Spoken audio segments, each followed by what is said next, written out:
Hello drone video fans, this is a special video made up from extra video that I had left over from shooting the Creek Road Bridge. In this video we're going to look more or less specifically at Conneaut Creek, the creek which runs under the Creek Road Bridge. And so here we're getting ready to drop down into the little valley that the creek runs in. Again, we're facing north. This is the direction that Conneaut Creek runs. On either side you'll see shale on the side walls and along the shores and on the floor of the Conneaut Creek itself. We're heading downstream here and passing over areas. I'm looking at that tree on the right and seeing the roots look fairly recent. I'm wondering if that tree fell in in this past springtime due to erosion.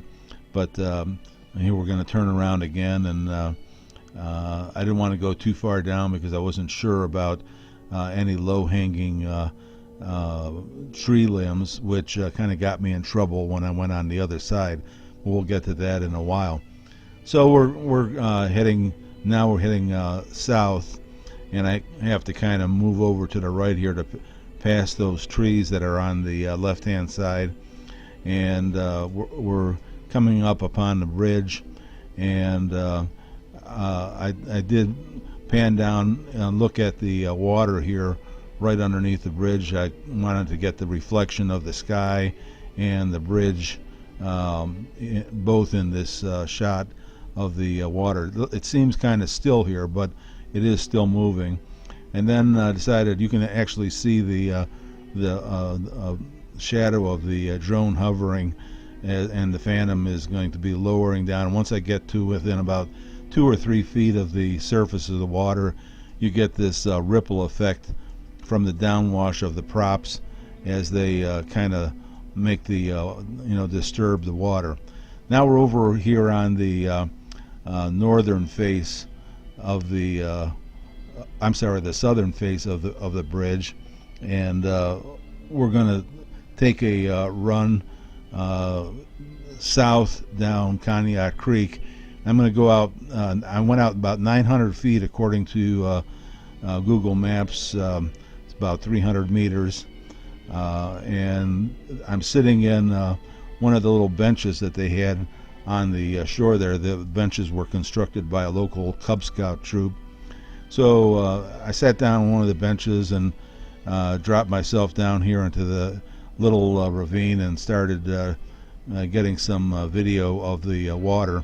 You can definitely see the water running towards us. So the water is running from the south to the north, which is the general direction of the Conneaut Creek. And you can see water passing over the different formations of shale along the shoreline, and the shale that makes up the floor of the creek itself. In some places it looks to be moving at a fairly good clip.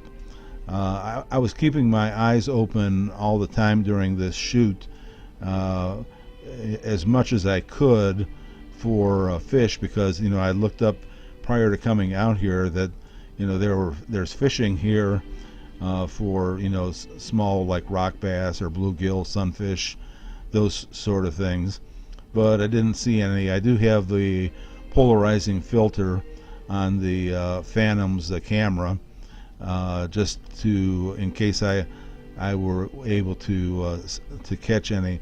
We're going over a little area that has a bunch of flat rocks, which are pretty prevalent anywhere you have shale. It just breaks up and makes these nice little flat rocks that are good for skipping across a flat body of water like this. So here we're going down, or actually upstream, and we're flying over the water here, and I'm trying to watch closely for overhanging branches, and they're pretty hard to see on an 8-inch tablet screen, but you're going to see here that I missed that one by a good deal, but this one right in front of me, I just barely kind of like skimmed by, and then when I did, I says, "Whoa, I better turn around here because first of all, I'm about 900 feet away, and I can't even see the Phantom from where I'm sitting." And bingo, you just saw a bunch of leaves from that branch or those leaves that I hit. I actually heard that on the shore back where I was sitting, and causes me to move over to the left over here because I knew all the branches that were overhanging were on the right hand side as we're going down. So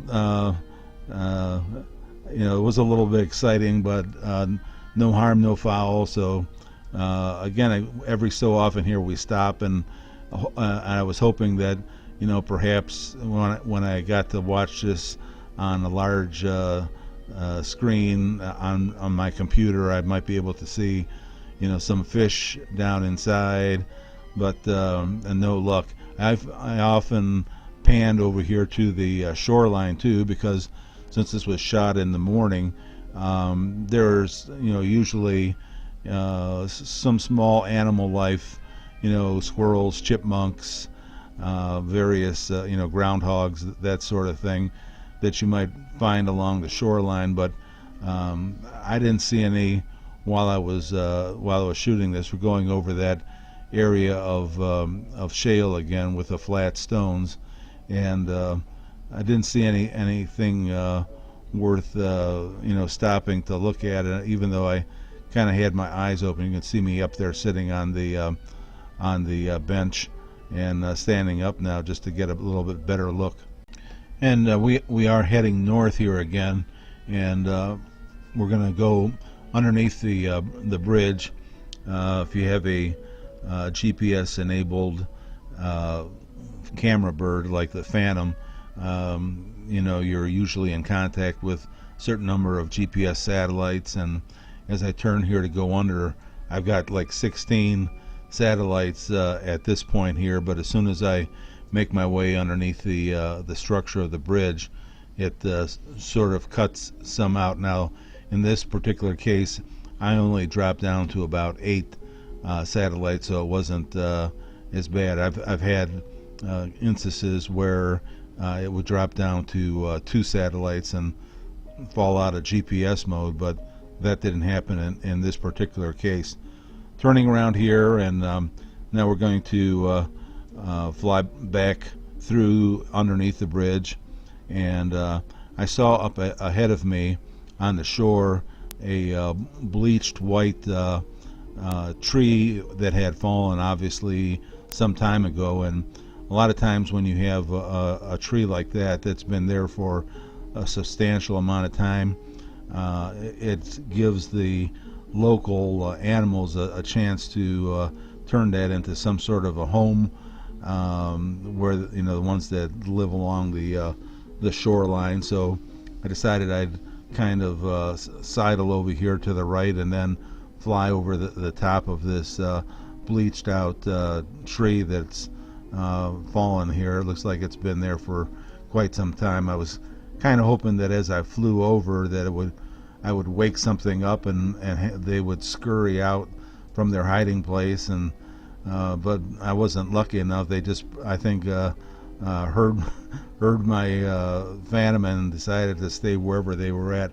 We're back here on the north side of the bridge again, and the last thing I wanted to do before I left was check this beach out. This beach, if you can see on the right hand side, there is a trail that leads down to this beach that goes all the way to that parking lot, which I shot in the original video, and it leads to this beach, and you see a log there. And as I come up on this log, I can see obvious remains of a fire there. So people, maybe teenagers or other people, come down on the beach and have a little fire, sit on the log, do whatever it is that they're going to do. As I said, this area here is qualifies for fishing, hunting, and trapping. I don't know what they would hunt or trap in this area, but there are supposedly fish in the river here. As we kind of go up here and you look on the shore above the trees there's a couple of houses that are right on the edge of this Conneaut Creek, some high-end houses. About 200 feet from the bridge there's a bridge view drive, and there's several really nice houses. I went down that drive just to take a look at it. Anyways, this was a kind of a bonus video shot from extra footage that I had. Kind of interesting. I hope you enjoyed it. Come back and watch the next video, and thanks for watching this one.